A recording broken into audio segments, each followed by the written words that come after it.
Hey guys, so today we will be studying about another important topic called deadlock. Personally, to me, a system design question was asked, a follow up question was asked based on deadlock. So it's a very important topic. So first, I will tell you the type of deadlocks. So it's the same deadlock which you must have studied during BTech or your placement preparation time. Okay. Okay.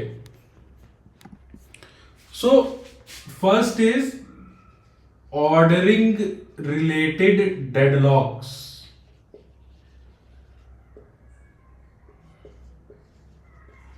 ये क्या होते हैं ना यार कि bank transaction का example ले लेता हूं जो हमारे संचित जैन सर ने भी लिया था। ठीक है, तो आप लोग तो शायद जानते भी ना हो उनको, हमारे जमाने में तो भगवान हुआ करते थे वो। ठीक है, तो सपोज कर लो ये दो बैंक अकाउंट्स हैं। ठीक है, एक एक्स है एक वाई है। तो रिक्वेस्ट वन आई, इसने बोला transfer money from X to Y. Simultaneously request to I, उसने बोला transfer money from Y to X. ठीक है, तो एक ट्रांसफर यहां रिक्वेस्ट किया गया है ट्रांजैक्शन वन, और एक रिक्वेस्ट किया गया है यहां पे, इसको बोलते हैं ट्रांजैक्शन टू। अब देखो यार, बैंक का जो भी ट्रांजैक्शन होता है ना वो हमेशा पेसिमिस्टिक ट्रांजैक्शन होता है। पिछले वीडियो में मैंने आपको बताया ना ऑप्टिमिस्टिक वर्सेस पेसिमिस्टिक ट्रांजैक्शन क्यों होता है, ये मैं अगले वीडियो में बताऊंगा।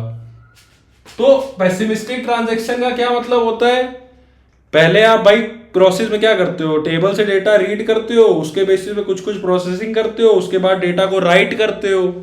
तो रीड करते टाइम ही आपने लॉक ले लिया तो उसको बोलते हैं पेसिमिस्टिक लॉकिंग।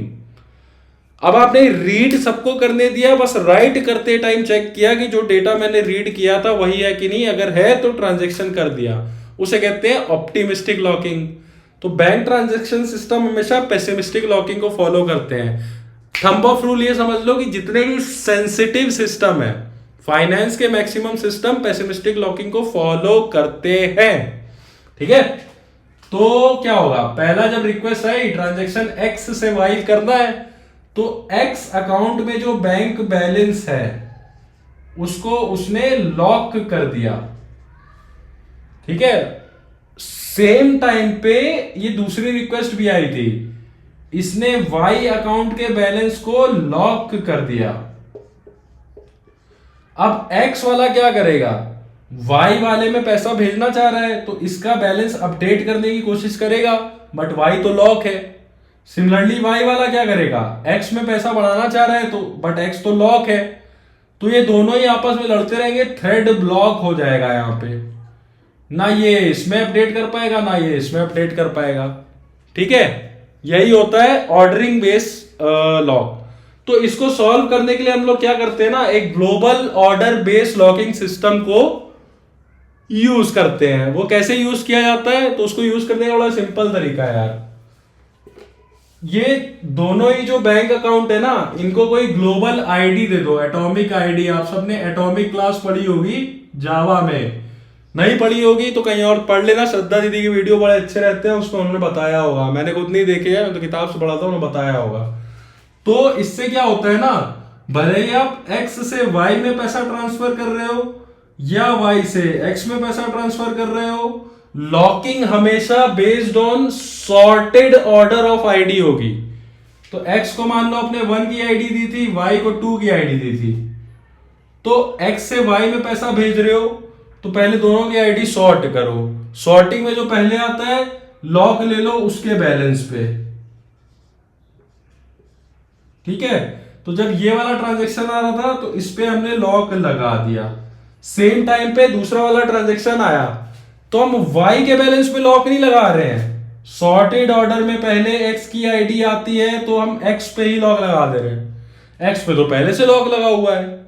तो इससे क्या होगा, जो वाई वाला रिक्वेस्ट आई थी जिसको एक्स में पैसा ट्रांसफर करना हुआ था, उसने एक्स पे ही लॉक लगाया है, वाई पे अभी नहीं लगाया है, वाई खुला हुआ है। तो एक्स अपडेट करना चाहता है डेटा, मतलब बैलेंस वाई का, वाई पे लॉक लगा नहीं हुआ है, तो वाई पे वो जाके अपडेट कर देगा डेटा। जब वो अपडेट कर देगा तब एक्स का लॉक खोलेगा और वाई वाली रिक्वेस्ट आएगी, वो पहले एक्स पे लॉक लेगी, उसके बाद उसका क्या बोलते हैं, वाई से पैसा कम करेगी, लॉक लेगी, और वाई से पैसा कम करेगी, फिर एक्स में ट्रांसफर करेगी, फिर लॉक को रिलीज करेगी। ठीक है, तो ये होती है ऑर्डरिंग बेस्ड लॉकिंग। तो होता कुछ नहीं है बेसिकली, है तो ये रिक्वेस्ट सिंगल प्रोसेसिंग ही हो रही है, बट डेडलॉक नहीं लग रहा। ऐसा नहीं है कि इससे कंकरेंसी हैंडल हो जा रही है, रिक्वेस्ट सिंगल ही प्रोसेस हो रही है बट डेडलॉक नहीं लग रहा। आई दोनों रिक्वेस्ट साथ में थी, एग्जीक्यूट साथ में नहीं हो रही है। ठीक है, बस डेडलॉक नहीं लग रहा।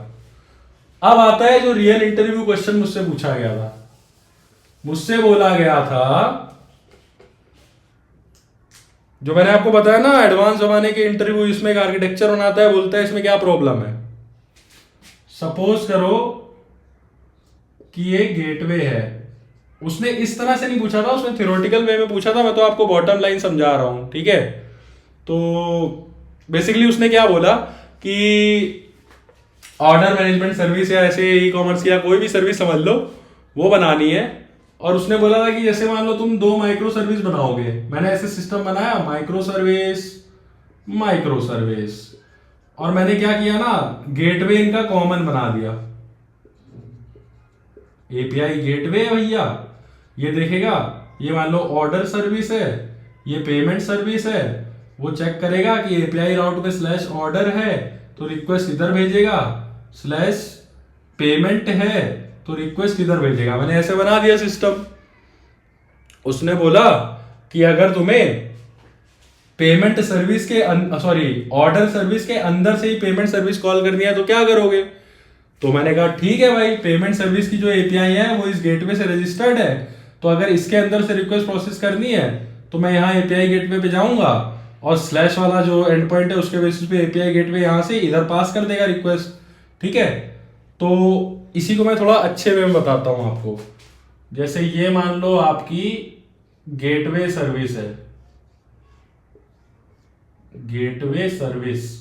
ठीक है, यहां पे मान लो आपकी ऑर्डर सर्विस है, और इधर पे मान लो आपकी पेमेंट सर्विस है। ठीक है, रिक्वेस्ट ऊपर से आई है ना, प्रोसेस 1, प्रोसेस सेकंड मैंने यहां पास कर दी ऑर्डर पे। ठीक है, अब ऑर्डर को अपने यहां से पेमेंट कॉल करनी थी, तो मैंने बोला कि पेमेंट भी इसी गेटवे से रजिस्टर थी, तो रिक्वेस्ट ऑर्डर वाला इस गेटवे पे भेजेगा, और gateway based on and point यहां इस पे प्रोसेस कर देगा। तो 1 2 इसको अंदर से पेमेंट कॉल करनी थी, इसने गेटवे सर्विस की मदद ली, 3 4। अब वो बोला इसमें प्रॉब्लम क्या है। वीडियो को पॉज करो और सोचो इसमें प्रॉब्लम क्या है। सोचो सोचो।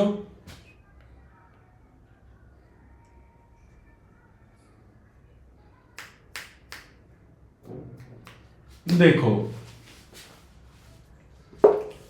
मैंने क्या बोला था, कनेक्शन पूल, थ्रेड पूल, ये सब जो होते हैं ना सिस्टम की टेस्टिंग करने के बाद डिसाइड किए जाते हैं इनका साइज। और जब आप सिस्टम रिलीज करते हो तो आप बोलते हो कि this system is able to handle concurrency of 10K request, क्योंकि आपने जो पूल साइज है वो उतने ही के हिसाब से कॉन्फ़िगर किया होता है। ठीक है, तो आपने क्या सोचा था कि अगर 10,000 एक साथ रिक्वेस्ट यहां पे आ गई तो ये सिस्टम हैंडल कर पाएगा उनको, है ना। मतलब बेसिकली आपने चेक किया था कि ये सर्विस 10 के रिक्वेस्ट हैंडल कर सकती है, ये भी 10 के हैंडल ऑन एन एवरेज कर सकती है ना। बट अब यहां पे तो यहां पे आपने कुछ थ्रेड पूल साइज बनाया होगा टीपी, जो 10 के रिक्वेस्ट को हैंडल कर सकता है ना। बट अब होगा क्या ना, मान लो 10,000 रिक्वेस्ट आई, ठीक है, यहां से 10K रिक्वेस्ट आई आउट सिस्टम से, इंटरनेट से, थ्रेड पूल आपका फुल यूटिलाइज्ड है। अंदर से आपने फिर से जब थर्ड रिक्वेस्ट भेजी तो उसको भी एक थ्रेड चाहिए होगा ना, बट थ्रेड पूल तो आपका ऑलरेडी यूटिलाइज्ड है तो इसको थ्रेड मिलेगा नहीं, तो यहां पे लग जाएगा भैया डेडलॉक।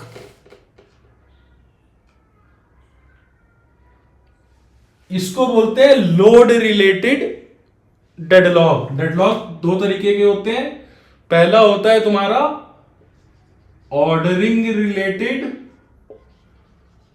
दूसरा होता है रिक्वेस्ट रिलेटेड। ठीक है, तो ये लेवल है आज के टाइम पे इंटरव्यू का। ये मुझसे पूछा गया था इस पे, मैं एग्जैक्ट कंपनी का नाम नहीं लूंगा, ये बहुत बड़ी कंपनी है, नामी गिरामी है, दुनिया पागल है उसके पीछे, और बड़े बड़े भैया दीदी उसी कंपनी के लिए पागल है। और अच्छा खासा पैकेज था, मतलब सीआर पार पैकेज था उसका, 1 CR के ऊपर था, कुछ 50-60 लाख बेस था, बाकी स्टॉक स्टॉक मिला के 1 CR पार था। ठीक है, तो इस लेवल का प्रिपेयर आपको करना है। वो डब्बे बनाने वाले जमाने चले गए, अब आगे बढ़ते हैं। ठीक है,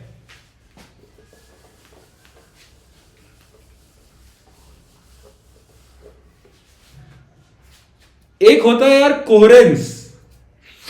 ये जो एमडोल्स लॉ था, वो एमडोल्स लॉ डील करता था क्यूइंग से। एक और होता है गुंथर लॉ, चलो गुंथर लॉ आगे पढ़ाएंगे, गुंथर लॉ जो भी बोलते हैं उसको। ठीक है, उसके पहले आपको समझना पड़ेगा कोहेरेंस। तो आप सभी ने यार जो जावा डेवलपर है, कभी ना कभी जिंदगी में वोलेटाइल कीवर्ड यूज किया होगा, जावा के अंदर बड़ा पॉपुलर है। तो मैं जल्दी से आपको थोड़ा सा समझा देता हूं कि वोलेटाइल जो कीवर्ड है उसकी वजह से कोहेरेंस कैसे आता है। ठीक है, तो सपोज करो ये एक सीपीयू है। अच्छा, जब मैं ऐसे बोलूँ ना मल्टीपल सीपीयू है, तो ये सीपीयू कोर की बात कर रहा हूं मैं। सीपीयू एक ही है, उसके 4 कोर हो सकते हैं ना।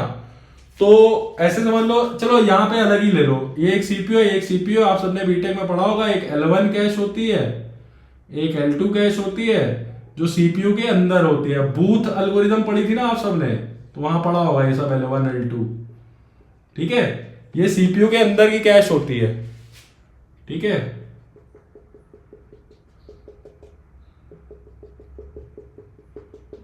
ठीक है, और ये होती है रैम। तो अपने कोड में आप जो भी वेरिएबल बनाते हो ना, उन सारे वेरिएबल को यहां से ही मेमोरी ब्लॉक असाइन होता है ना। और यहां पे मान लो होती है हार्ड डिस्क। तो कोड में क्या होता है ना, जैसे मान लो इस सीपीयू को एक थ्रेड असाइन है, इसको भी एक थ्रेड असाइन है, तो ये सीपीयू जाएगा यहां से वैल्यू रीड करेगा, और रीड करके पहले L1 कैश में भर लेगा, L1 L2 कैश, उतनी डिटेल में मैं नहीं जाऊंगा। सिमिलरली ये वाला जो थ्रेड है इस सीपीयू से एग्जीक्यूट हो रहा है, वो भी मान लो सेम ही वेरिएबल है, उसको दो अलग अलग थ्रेड साथ में यूज करना चाहते हैं, तो ये भी सीपीयू क्या करेगा, इस मेमोरी को उठाएगा और लोड कर लेगा अपनी कैश में। ठीक है, अब ये जो सीपीयू है ना, मान लो ये वाला थ्रेड मॉडिफाई कर रहा है उस वैल्यू को, तो पहले वो कैश में ही मॉडिफाई होगी, उसके बाद जाके यहां मेन मेमोरी में मॉडिफाई होगी, और यहां मेन मेमोरी में मॉडिफाई होने में थोड़ा समय लग जाता है मिलीसेकंड का। अब इमेजिन करो कि इन दोनों थ्रेड ने एक साथ सेम वैल्यू रीड की। ठीक है, उसके बाद ये वाला जो सीपीयू है ना, वो इस वैल्यू को मॉडिफाई कर रहा है, और वो चाहता है कि जो मैं वैल्यू मॉडिफाई करूं उसी के बेसिस पे प्रोसेसिंग हो सारे थ्रेड्स में। बट होगा क्या कि मान लो ये जो सीपीयू है, जब तक ये आके यहां पे एग्जीक्यूट करेगा ताकि जो नए सीपीयू से थ्रेड है वो नई अपडेटेड वैल्यू ले, उसमें तो बहुत टाइम लग जाएगा। और मान लो उसने यहां पे अपडेट कर भी दिया, तो ये वाला जो सीपीयू है जब यहां पे अपडेट करेगा तो इस सीपीयू को इंस्ट्रक्शन आएगा कि ये कैश को इनवैलिडेट कर दो, वैल्यू चेंज हो गई है, दोबारा वो रीड करने आएगा। बट उतनी देर में बहुत डिले हो चुका होगा, जितनी देर में ये कैश में चेंज होंगी, वैल्यू चेंज होने के बाद यहाँ पे आएंगी, उतनी देर में तो ऑलरेडी कुछ कुछ प्रोसेसिंग यहाँ पे हो चुकी होगी ना स्टेल वैल्यू के साथ। तो वोलेटाइल कीवर्ड के साथ जो भी डेटा मेंबर, जो भी वेरिएबल जावा में डिक्लेयर करते हो, वोलेटाइल कीवर्ड इंश्योर करता है कि वैल्यू जब यहां पे किसी कैश में अपडेट हो उसी टाइम हर जगह अपडेट हो जाए। इसी को बोलते हैं कोहेरेंस। कोहेरेंट वर्ड ही क्या है, कोहेरेंट का मतलब एक जैसा, है ना। वो बचपन में हम लोग 12th में पढ़ते हैं ना, पानी की धार मारते हैं स्ट्रीमलाइन मोशन, तो कोहेरेंट होते हैं सारे मॉलिक्यूल। तो वही है यहां पे कि सारे थ्रेड्स कोहेरेंट है। ठीक है, तो वोलेटाइल कीवर्ड उस काम में आता है। ठीक है, अब देखो कैसे, जो भी वोलेटाइल कीवर्ड होता है ना, उसके केस में सीपीयू जब भी डेटा मॉडिफाई करता है तो कैश में नहीं डालता है, वो कैश में डालने की जगह मेन मेमोरी में ही चेंज करता है डायरेक्ट। तो मेन मेमोरी में चेंज होता है तो बाकी जितने भी थ्रेड उस पर यूज कर रहे होते हैं उन सबको इंस्ट्रक्शन चला जाता है कि अपने अपने कैश को इनवैलिडेट कर दो, नई वैल्यू ले लो। Volatile keyword ensures that the data is read from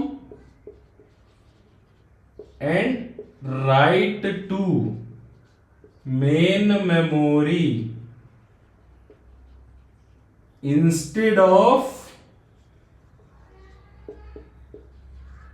CPU cache। ठीक है। सिंक्रोनाइज्ड कीवर्ड भी यही करता है। अगर आप वोलेटाइल नहीं कर रहे हो, लॉकिंग कर रहे हो, उसमें भी यही होता है कि जो कोड लॉक सिंक्रोनाइज ब्लॉक के अंदर कोड लिखा हुआ है बेसिकली वो क्या करता है, वो मान के चलता है कि सारे वेरिएबल शेयर्ड है तो उनको लॉक करो। लॉक करने का मतलब all variables exist inside a sync block are read from the main memory at the start of the sync block। Sync block की जैसी स्टार्टिंग होती है मेन मेमोरी से रीड कर लिया जाता है, कैशिंग से रीड नहीं करते हैं। ठीक है।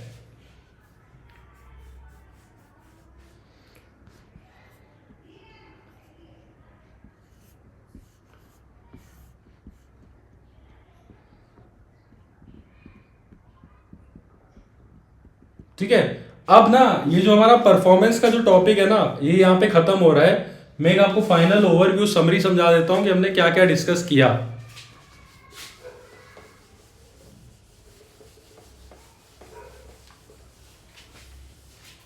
तो पहली चीज जो हमने डिस्कस की थी वो थी persistent connection. Summary of performance. Persistent connection में हम लोग क्या करते थे कि जैसे ये सिस्टम है, इस पे ये रिक्वेस्ट आई तो उसके लिए टीएलएस एसएसएल हैंडशेक हुआ। तो जब नई रिक्वेस्ट आई तो उसने इसी वाले कनेक्शन को यूज कर लिया। कैसे? जब ये कनेक्शन बना था तो उसमें कीप कनेक्शन अलाइव का हेडर हमने भेजा था। तो इससे क्या होगा, भले ही रिक्वेस्ट का रिस्पांस चला गया, रिक्वेस्ट खत्म हो गई, उसके बाद ये कनेक्शन ब्रेक नहीं हुआ, नई रिक्वेस्ट जो आई इसी कनेक्शन को यूज कर ली। तो ये था तुम्हारा परसिस्टेंट कनेक्शन। ठीक है। ये सब मैं लेटेंसी को रिड्यूस करने के तरीके बता रहा हूं। लेटेंसी रिड्यूस करके ही तो तुम परफॉर्मेंस बढ़ाते हो ना।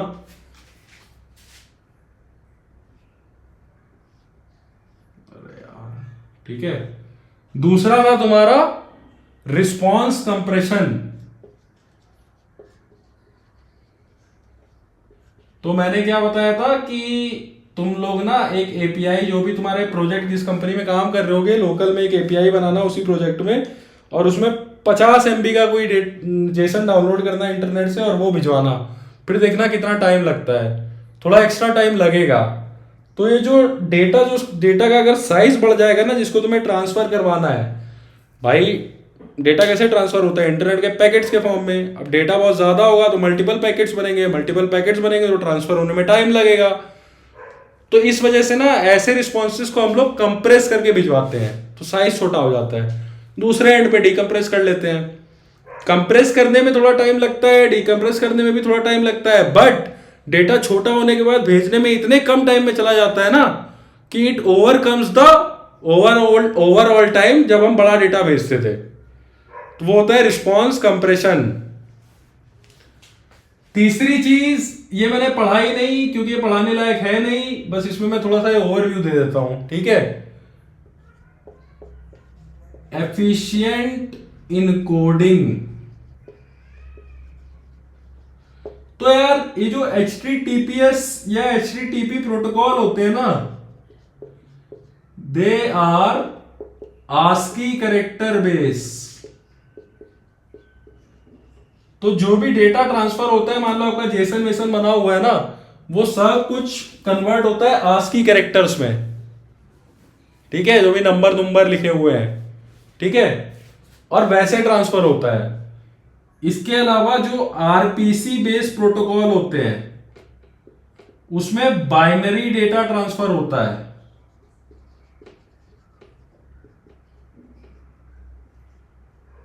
इन दोनों के अपने अपने फायदे हैं, लेकिन मोस्ट पॉपुलर ये है, तो मैं कभी नहीं बोलूंगा कि एचटीटीपी को रिप्लेस करो आरपीसी पे, बट फिर भी कहीं कहीं आप ऐसा कर सकते हो। बट अगर आपने आरपीसी यूज कर लिया तो आपका आर्किटेक्चर रेस्ट बेस नहीं रह जाता है, क्योंकि रेस्ट बेस आर्किटेक्चर के लिए एचटीटीपी या एचटीटीपीएस ही यूज करना है, इसलिए मैंने नहीं बताया था। बट जो आपका बैकएंड सिस्टम है भाई, ये तो था वेब सर्वर, ये था तुम्हारा ब्राउजर, ये था तुम्हारा डीएनएस, ये था तुम्हारा सीडीएन, ये सब है एक्सटर्नल सिस्टम। यहां से जब एपीआई कॉल करते हो ना, तो ये तुम्हारा इंट्रानेट होता है जो तुम प्रोविजन करते हो।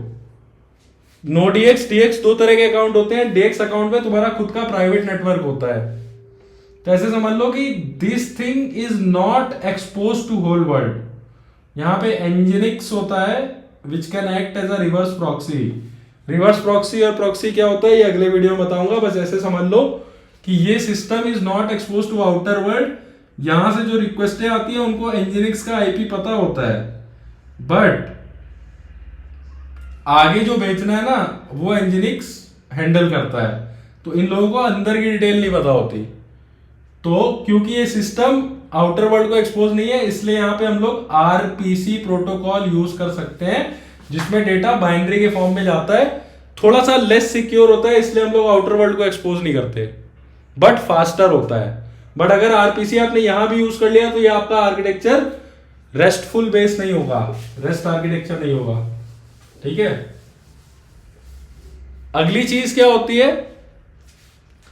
Web content caching.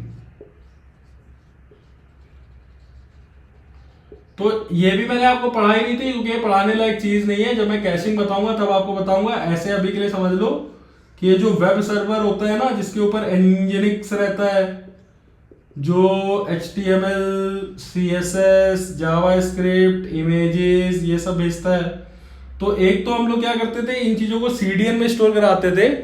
बट कई बार क्या होता है ना, इसको हम लोग यहाँ पे एनजिनिक्स के अंदर भी स्टोर करवा सकते हैं, या इस सर्वर के कैश में भी स्टोर करा सकते हैं।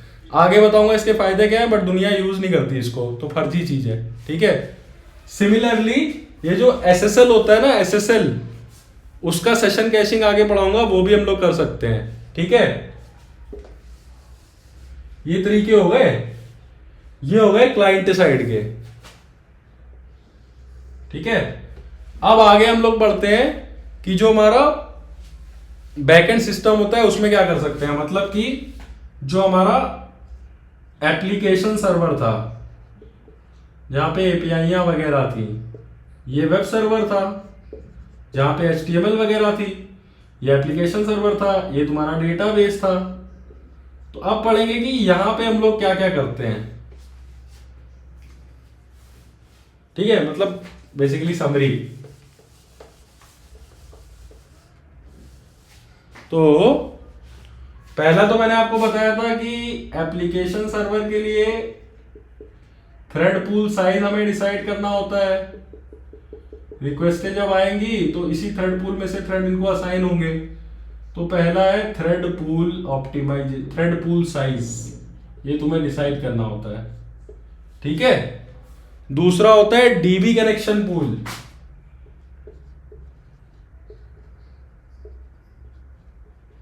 ये जो डेटाबेस होता है ना, इसके साथ भी तो कनेक्शन बनेंगे ना जब डेटा तुम्हें चाहिए होगा। तो यहां पे भी कनेक्शन पूल बनते हैं। वो हम सेटिंग कर सकते हैं कि डेटाबेस एक बार में कितने कनेक्शन अलाउ कर सकता है। तो सेम जो प्रॉब्लम यहाँ पे होती थी कि हम इनफाइनाइट थ्रेड पूल क्यों नहीं देते हैं, वही प्रॉब्लम मैंने आपको बताई ना पुराने वीडियोस में, सेम यहाँ पे भी यूज कर सकते हैं हम लोग कि इनफाइनाइट थ्रेड पूल साइज क्यों नहीं दे सकते हम। ठीक है भाई, जितना ज्यादा थ्रेड्स आप यूज करोगे ना उतना उनको मैनेज करना भी मुश्किल हो जाता है। सिस्टम की परफॉर्मेंस टेस्टिंग वेस्टिंग करने के बाद ऑप्टिमाइज साइज निकाला जाता है कि हम थ्रेड का पूल का साइज इतना रखना चाहते हैं। ठीक है, दूसरा मेथड क्या था परफॉर्मेंस बढ़ाने का, एफिशिएंट लॉकिंग। अब इसमें ऑप्टिमिस्टिक लेनी है कि पेसिमिस्टिक लेनी है कि लॉग स्प्लिटिंग करनी है कंकरेंट हैश मैप वगैरह यूज करके, लॉग स्ट्राइपिंग बोलते हैं सॉरी, या लॉग स्प्लिटिंग का मतलब क्या होता है कि unnecessary code, input output based code हटा दो उस सिंक्रोनाइज ब्लॉक से जहां लॉकिंग लग रही है। तो ये एक तरीका हो गया। अब एक और चीज है जो यहां पे नहीं, मेरी एसक्यूएल की सीरीज आएगी तब मैं आपको बताऊंगा, क्वेरी ऑप्टिमाइजेशन। तो आप सब में से जिन्होंने बैकएंड हैवी काम किया होगा ना, सबको पता होगा कि सब queries are slower than joins. ठीक है, सेम डेटा आप सब क्वेरी लगा के भी फेच कर सकते हो, ज्वाइन से भी फेच कर सकते हो। To be more precise, correlated सब queries are very heavy compare to joins. Sub queries भी दो तरह की होती हैं, कोरिलेटेड और नॉन कोरिलेटेड। नहीं पता तो बता देना, वीडियो बना दूंगा, वरना किसी भैया दीदी का देख लेना, उन्होंने बनाया होगा। तो कोरिलेटेड सब queries are very heavier, very inefficient compare to this thing joins. So query को ऑप्टिमाइज वे में लिखना वो भी एक तरीका होता है परफॉर्मेंस बढ़ाने का। लॉगिंग,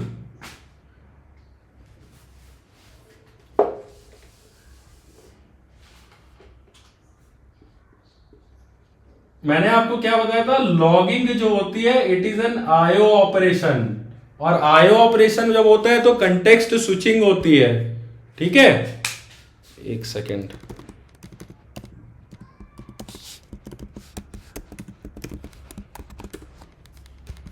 ठीक है, मैंने आपको बताया था कि आईओ ऑपरेशन जब होता है तो कंटेक्स्ट स्विचिंग होती है ना। कंटेक्स्ट स्विचिंग की वजह से कुछ एक्स्ट्रा टाइम लग जाता है भाई। एक थ्रेड एग्जीक्यूट कर रहा था, उसको अपना कंटेक्स्ट स्विच करना है, बेसिकली वो थ्रेड उस प्रोसेस को एविट करके दूसरा प्रोसेस उठाएगा, इसके बीच में कुछ गैप आ जाता है भाई। यहां से अनलोड होगा मेमोरी से, दूसरा प्रोसेस लोड होगा तो थोड़ा तो 50 मिली सेकेंड, कुछ नैनो सेकेंड कुछ तो लगेगा एक्स्ट्रा टाइम। तो अगर मान लो आप, चलो ये भी आप ट्राई करके देखना, लोकल पे जो आपकी एपीआई है ना, किसी प्रोजेक्ट पे कंपनी में काम कर रहे होगे, कोई भी एक एपीआई उठाना, उस पे एक कंसोल डॉट लॉग स्टेटमेंट लगा देना, या आपका अगर पाइथन के हो तो प्रिंट लगा देना, जावा का हो एसओपी लगा देना, 2-3 लाइन छोड़ के फिर कंसोल डॉट लॉग लगा देना। ऐसे 50 कंसोल लॉग कॉपी पेस्ट करना और देखना जो एपीआई आपकी 2 सेकंड ले रही थी अब वो 28 सेकंड लेगी। खुद करके देखना अपने लैपटॉप पे। ठीक है, इसीलिए देखना अगर आपका लीड अच्छा होगा, आप जब पीआर बनाते होगे ना तो बोलता होगा ये कंसोल लॉग हटाओ, क्योंकि प्रोडक्शन पे हम लोग एसिंक्रोनस लॉगर यूज करते हैं, जैसे नोड.जेएस का विंस्टन लॉगर वो करता है एसिंक्रोनस लॉगिंग। एसिंक्रोनस लॉगिंग के कुछ फायदे भी है, कुछ नुकसान भी है। फायदा क्या होगा कि मल्टीपल जो कंसोल लॉग स्टेटमेंट लगे हैं तो वो ऐसा नहीं करेगा कि पहले एग्जीक्यूट कर रहा था, कंटेक्स्ट स्विच करके ये आईओ ऑपरेशन किया, वापस आया, फिर कंटेक्स्ट स्विच करके आईओ ऑपरेशन किया, फिर वापस आया, फिर कंटेक्स्ट स्विच किया, ऐसा नहीं करेगा। वो बोलेगा हाँ ठीक है तुम्हें करना है, क्यू में डाल दो, क्यू में डाल दो, क्यू में डाल दो, यहां पे क्यू में डाल दो, इन चारों को क्यू में भर देगा और फिर यहां पे कंटेक्स्ट स्विच करेगा, एक साथ चारों को लॉक करेगा। इससे क्या होगा, 4 बार कंटेक्स्ट स्विच करने दीजिएगा, एक ही बार कंटेक्स्ट स्विच होगा। बट इसका नुकसान क्या है, मान लो इसको क्यू में भरा, इसको क्यू में भरा, इसको क्यू में भरा, इसको क्यू में भरा, सिस्टम फट गया। क्यू तो मेमोरी बेस होता है, सिस्टम फटा तो ये जो 4 लॉग थे वो भी उड़ गए। इसलिए एसिंक्रोनस लॉगिंग तब यूज करो जब इंपॉर्टेंट डेटा हो, जो कंसोल ना भी हो तो कोई दिक्कत ना हो। एसिंक लॉगिंग, एसिंक लॉगिंग, ठीक है। अगला आता है तुम्हारा डीनॉर्मलाइजेशन।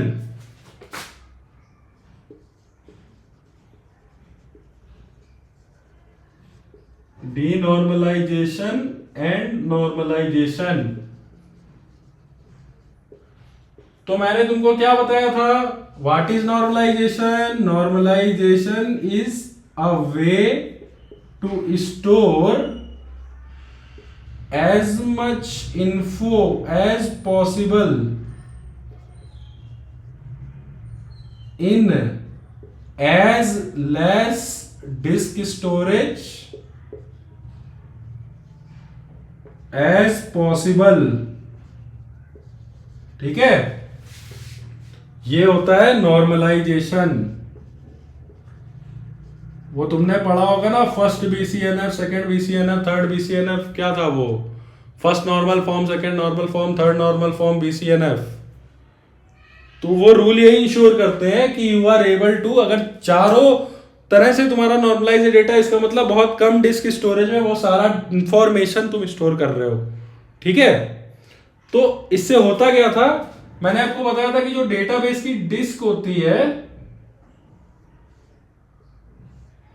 किसी भी डेटाबेस का आप सेटअप करते हो तो उसकी खुद की एक बफर मेमोरी भी होती है, बफर मेमोरी। तो अगर आपको कोई रीड राइट ऑपरेशन करना है तो पहले वो रिकॉर्ड फेच उठ के मेमोरी में आता है, उसके बाद मेमोरी में वो चेंज होता है, डायरेक्ट डिस्क में चेंज नहीं करते, मेमोरी में आपकी क्वेरी के हिसाब से चेंज होता है और अपडेटेड रिकॉर्ड दोबारा राइट होता है। इसीलिए बोला जाता है write operations are heavy compare to read. और आगे मैं आपको पढ़ाऊंगा रीड स्केलेबिलिटी और राइट स्केलेबिलिटी, वहां पर और अच्छा समझ में आएगा।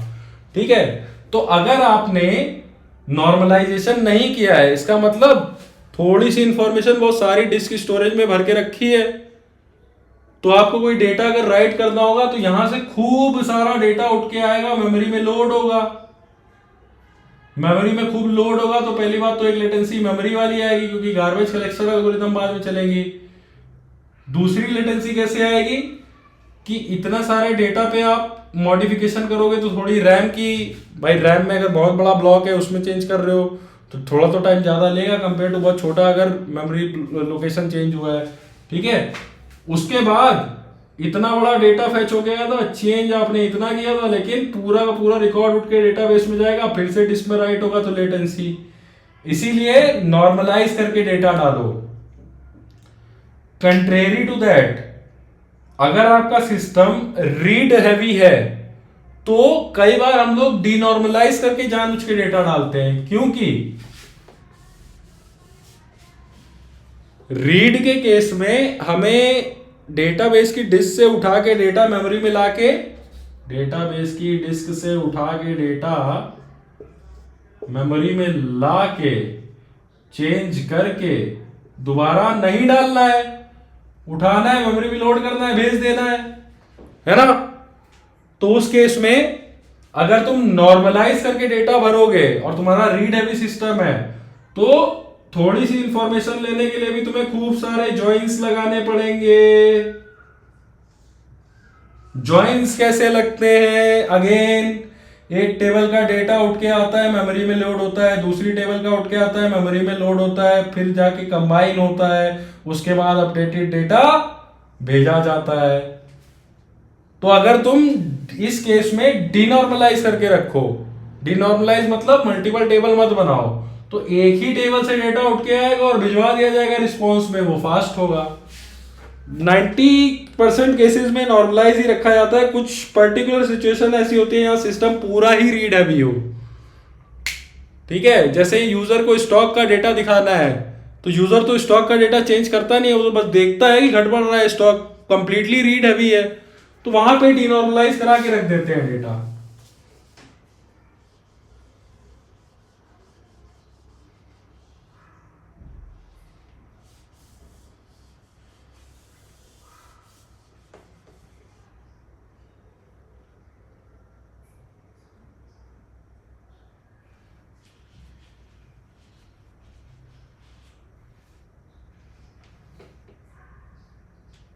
ठीक है, और अगली चीज होती है तुम्हारी इंडेक्सिंग। इंडेक्सिंग भी क्या करती है? रीड लेटेंसी कम करती है, क्योंकि जैसे ये डिस्क है, डिस्क में कुछ डेटा यहाँ स्टोर है रैंडमली, कुछ यहाँ स्टोर है रैंडमली, कुछ यहाँ कुछ यहाँ कुछ यहाँ। इन सब की इंडेक्सिंग पहले से बना के अगर तुम रखोगे तो अगर कोई डेटा चाहिए तो तुम एक एक करके खूब सारी मेमोरी फुल टेबल स्कैन नहीं मारोगे, यहाँ जाओगे पूछोगे कहाँ स्टोर है, रेफरेंस दे देगा, उठा के वापस करा दोगे। रीड लेटेंसी तो घट जाती है बट राइट लेटेंसी बढ़ जाती है। हमने बोला यहाँ चेंज करना है, तुम यहाँ गए, लोकेशन निकाली, इधर चेंज मारा। अब नॉर्मली एलएसएम ट्री एक तरह का बाइनरी ट्री टाइप का समझ लो, उसमें इंडेक्सिंग स्टोर होती है। तो बाइनरी ट्री में तुमने देखा था कि एक नोड भी अगर हटती है तो रीबैलेंस करने में लॉग इन का टाइम लग जाता है। तो अगर तुमने बहुत हैवी इंडेक्सिंग भर के रखी हुई है प्राइमरी सेकेंडरी टर्सनरी, तो सोचो ट्री को मॉडिफाई करने में कितना टाइम लगेगा। इसलिए बहुत हैवी इंडेक्सिंग राइट ऑपरेशन के लिए बहुत हैवी कॉस्ट लाती है, एक्स्ट्रा लेटेंसी ले आती है। ठीक है, तो यही था यार समरी। अभी तक का हमने देखा कि सिस्टम में परफॉर्मेंस को ऑप्टिमाइज करने के तरीके क्या प्रॉब्लम आती है। ठीक है, अब अगली हम सीरीज चालू करेंगे स्केलेबिलिटी ऑफ सिस्टम पे। वीडियो को यहीं खत्म करते हैं। कमेंट में जरूर बताइएगा आपको कैसा लगा, कोई सजेशन हो तो वो भी बता दीजिएगा।